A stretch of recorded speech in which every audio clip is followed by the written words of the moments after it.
बिस्मिल्लाहिर्रहमानिर्रहीम। उर्दू लेक्चर के हवाले से मैं मोहम्मद ज़िया रसूल आपसे मुखातिब हूँ।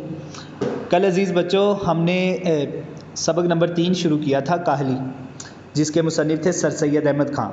चंद एक चीज़ें मैं दोबारा अर्ज़ करना चाहूँगा, MCQs के हवाले से अहमियत रखती हैं। एक तो बेटा सर सैयद के जो आबाओ अजदाद थे वो शाहजहाँ के दौर में हिंदुस्तान आए थे।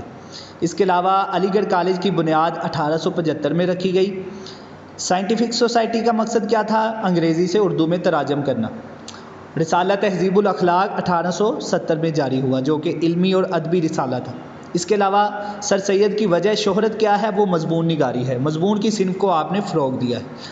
आपकी अहम कुतब जो हैं उनमें असारुस सनादीद जो दिल्ली की तारीख़ी इमारत पे हैं, रिसाला असबाब बगावत हिंद, तबय्युनुल कलाम, खुतबात अहमदिया और तफसीर कुरान शामिल हैं। अब बेटा सबक को शुरू करते हैं। कुछ तदरीसी मकासद हैं। काहली क्या है बच्चे? सुस्ती, आराम पसंदी, तनासानी। इकबाल ने कहा था लहू मुझको रुलाती है जवानों की तनासानी, कि ये जो जवान आसानियाँ ढूंढते हैं ना, आसानियाँ तलाश करते हैं कि कोई काम ना करना पड़े, इससे मेरा लहू जलता है। तो बेटा काहली है कि कोई भी काम हो उसमें सुस्ती करना, दिल ना लगाना, इसको काहली कहते हैं। अच्छा, उसके अलावा बेटा उर्दू मज़मून नवीसी जो इब्तदाई असलूब है वो बड़ा मुश्किल होता था। उसमें मुकफ़ा, मुसज्जा अबारतें, काफ़िया बंदी और इसके अलावा मुअर्रब और मुफर्रस अबारत, यानी अरबी और फ़ारसी अबारत जो होती थी वो ज़्यादा होती थी, जो पढ़ने में दुश्वारी आती थी। तो सर सैयद अहमद ख़ान ने उस उर्दू को आसान लफ्ज़ों में, उसका जो असलूब है आसान लफ्ज़ों में बयान करने की कोशिश की है। तो सर सैयद की तहरीरों में मकसद पाया जाता था बेटा। उनकी कोई भी तहरीर जो है वो बेमकसद नहीं होती थी। उसमें लोग मुसलमानों को उजागर करने, उनके अंदर जज्बा उजागर करने के लिए, उनको जो है वो मुल्को कौम की खिदमत करने के लिए इनकी तरफ जो है वो आप तवज्जो दिलाते थे। यानी आपकी जो तहरीर है वो सिर्फ़ लुत्फ़ उठाने के लिए नहीं होती थी, बल्कि उसमें मकसद पाया जाता था जिससे लोगों के अंदर जो है वो एक इनकलाब पैदा हुआ है। इसके अलावा उम्मत मुसलिमा के ज़वाल, बेटा उम्मत पे ज़वाल कब आया? जब हमने अपने असलाफ़ का कहना मानना छोड़ दिया, अपने असलाफ़ के नक्शे कदम पे चलना छोड़ दिया, तब हमारे ऊपर जो है वो ज़वाल आया है। जो इकबाल ने कहा था गवादी हमने असलाफ़ से जो मीरास पाई थी, कि जो हमारे बुज़ुर्गों से हमें विरासत मिली थी हमने उस पर अमल नहीं किया, जिसका नतीजा ये निकला कि सुरैया से ज़मीन पर आसमान ने हमको दे मारा, कि हम आसमान की बुलंदियों पर थे लेकिन क्या हो गया, हम जो है वो ज़मीन पे आ गए। उसकी वजह यह है बेटा कि हमारे जो आबाओ अजदाद थे वो बड़े मेहनत करने वाले लोग थे, बड़ी उनके अंदर जो है वो जज्बा होता था मेहनत का। वो चीज़ हमारे अंदर नहीं है, जिसको इकबाल ने कुछ यूँ कहा है कि तुझे आबा से अपने कोई निस्बत हो नहीं सकती, कि तुझे अपने आबाओ अजदाद से कोई निस्बत नहीं हो सकती, तो उनका मुकाबला कभी भी नहीं कर सकता। क्यों? क्योंकि तू गुफ्तार सिर्फ बातें करने वाला, वो किरदार, वो अमल करते थे, हरकत करते थे और हरकत में बरकत है। तू साबित है एक जगह पे जम के रहने वाला, और वो सैयारा कहते हैं हरकत करना, गर्दिश करना। तो इस वजह से इकबाल कहते हैं कि मुसलमानों के ऊपर ज़वाल आया है, और सर सैयद अहमद ख़ान ने भी इसी चीज़ की तरफ जो है वो रोशनी डालने की कोशिश की कि मुसलमान किस तरह ज़वाल का शिकार हुए जब उन्होंने अपने असलाफ़ का कहना मानना छोड़ दिया, नक्शे कदम पे चलना छोड़ दिया। तो उसकी वजह से उम्मत मुसलमा जो है वो ज़वाल का शिकार हुई है। अब सब शुरू करते हैं बेटा। सर सैयद अहमद ख़ान लिखते हैं कि काहली ये एक ऐसा लफ्ज़ है जिसके माना समझने में लोग गलती करते हैं।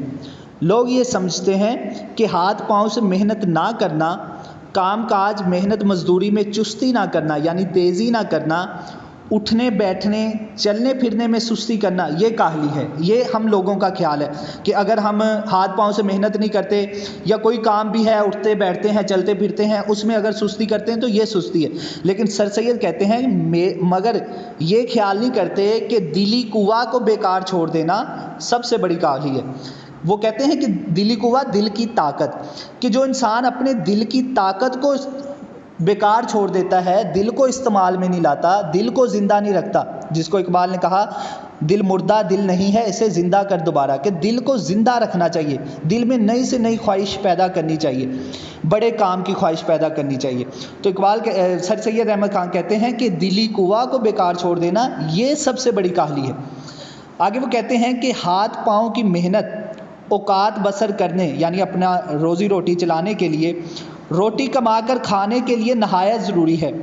روٹی پیدا کرنا اور پیٹ بھرنا ایک ایسی چیز ہے کہ بامجبوری یعنی مجبوری کے تحت اس کے لیے محنت کی جاتی ہے اور ہاتھ پاؤں کی کاہلی چھوڑی جاتی ہے۔ اور اس لیے ہم دیکھتے ہیں کہ محنت مزدوری کرنے والے لوگ اور وہ جو کہ اپنی روزانہ محنت سے اپنی بسر اوقات کا سامان مہیا کرتے ہیں بہت کم کاہل ہوتے ہیں۔ آپ نے دیکھا ہوگا بیٹا کہ جو دیہات کے لوگ ہوتے ہیں نا وہ سارا دن کھیتوں میں کام کرتے ہیں، محنت کرتے ہیں، ہل چلاتے ہیں، تو وہ لوگ شہری لوگوں کی نسبت جو ہے وہ زیادہ طاقتور ہوتے ہیں، زیادہ مضبوط ہوتے ہیں، چست ہوتے ہیں۔ کیوں؟ وہ اپنے جسم کو حرکت میں رکھتے ہیں جس کی وجہ سے وہ تندرست ہوتے ہیں اور زیادہ بیمار نہیں ہوتے۔ شہر کے لوگ جو ہوتے ہیں وہ زیادہ تن آسانی کو پسند کرتے ہیں، زیادہ محنت مزدوری نہیں کرتے، تو اس لیے وہ جلدی بیمار ہو جاتے ہیں۔ تو محنت کرنا اور سخت کاموں میں ہر روز لگے رہنا گویا ان کی طبیعت ثانی ہو جاتی ہے۔ طبیعت ثانی یعنی پختہ طبیعت، مضبوط طبیعت ہو جاتی ہے۔ مگر جن لوگوں کو ان باتوں کی حاجت نہیں ہے یعنی ضرورت نہیں ہے، وہ اپنے دلی قوا کو بیکار چھوڑ کر بڑے کاہل اور بالکل حیوان صفت ہو جاتے ہیں، یعنی وہ جانور بن جاتے ہیں، جانور جیسی خوبی والے انسان بن جاتے ہیں جو اپنے دل کی طاقت کو بیکار چھوڑ دیتے ہیں۔ آگے بیٹا سر سید احمد خان کہتے ہیں کہ یہ سچ ہے کہ لوگ پڑھتے ہیں اور پڑھنے میں ترقی بھی کرتے ہیں، اور 1000 پڑھے لکھوں میں سے شاید ایک کو ایسا موقع ملتا ہوگا کہ اپنی تعلیم کو اور اپنی عقل کو ضرورتاً کام میں لاوے، یعنی بہت سارے لوگ پڑھتے ہیں لیکن اس پہ عمل جو کرنا ہے وہ بہت کم لوگ ہیں۔ تعلیم تو سارے حاصل کرتے ہیں لیکن عمل کوئی کرتا ہے، عقل کو استعمال میں کوئی لاتا ہے۔ لیکن اگر انسان ان عارضی ضرورتوں کا منتظر رہے اور اپنے دلی قوا کو بیکار ڈال دے تو وہ نہایت سخت کاہل اور وحشی ہو جاتا ہے۔ کہتے ہیں جو دوسروں کے سہارے پلتے ہیں نا وہ کبھی کامیاب نہیں ہوتے، جو اپنے دل کو بیکار چھوڑ دیتے ہیں وہ ہمیشہ ناکام ہوتے ہیں بلکہ وحشی جنگلی بن جاتے ہیں۔ اس لیے اقبال نے کہا تھا کہ تھے تو آبا وہ تمہارے ہی مگر تم کیا ہو، ہاتھ پہ ہاتھ دھرے منتظر فردا ہو، کہ جو ہاتھ پہ ہاتھ دھر کے بیٹھ جاتا ہے وہ کبھی کامیاب نہیں ہو سکتا۔ انسان بھی مثل حیوانوں کے ایک حیوان ہے، جانوروں کی طرح ہے کہ جب اس کے دلی قوا کی تحریک سست ہو جاتی ہے اور کام میں نہیں لائی جاتی تو وہ اپنی حیوانی خصلت میں پڑ جاتا ہے اور جسمانی باتوں میں مشغول ہو جاتا ہے اور انسانی صفت کھو کر پورا حیوان بن جاتا ہے۔ کہ جیسے اگر انسان بھی جو ہے وہ اپنے دل کی طاقت کو استعمال میں نہیں لائے گا، محنت نہیں کرے گا تو وہ بھی جانور کی طرح ہو جائے گا، کیونکہ جانور بھی عقل کو استعمال میں نہیں لاتے، وہ بھی محنت نہیں کچھ کرتے۔ اس وجہ سے انسان اور جانور میں کوئی فرق نہیں رہے گا۔ پھر آگے کہتے ہیں کہ پس ہر ایک انسان پر لازم ہے کہ اپنے اندرونی قوا کو زندہ رکھنے کی کوشش میں رہے اور ان کو بیکار نہ چھوڑے۔ تو عزیز طلباء یہ تھا آج کا لیکچر، کل اس سے آگے ہم شروع کریں گے، اس کو اچھے طرح آپ نے پڑھنا ہے، الفاظ کے معنی یاد رکھنے ہیں۔ تو کل نئے لیکچر کے ساتھ آپ کے ساتھ مخاطب ہوں گا، تب تک کے لیے اللہ حافظ۔